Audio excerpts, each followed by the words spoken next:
কাৰ্যসূচীলৈ আজি আমি নলবাৰীত উপস্থিত হৈছিলোঁ। নলবাৰী জিলাত উপস্থিত হৈ নলবাৰীৰ গৌৰৱ পাৰ্থত আজি আমি শুভ উদ্বোধন কৰিলোঁ।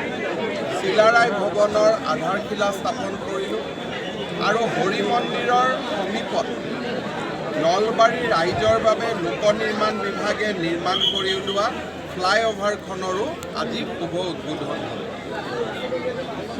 আজি আমি নলবাৰী চহৰৰ পৰা নলবাৰী মেডিকেল কলেজলৈ যোৱা অহা কৰাৰ বাবে প্ৰথমবাৰৰ বাবে নলবাৰী টাউনত চিটি বাছ সেৱাৰ আমি আৰম্ভ কৰিম।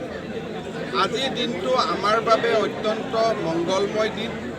আজিৰ দিনটোতে আমি নলবাৰী জিলা ভাৰতীয় জনতা পাৰ্টীৰ নৱনিৰ্মিত কাৰ্যালয়টোৰো শুভ উদ্বোধন কৰিম।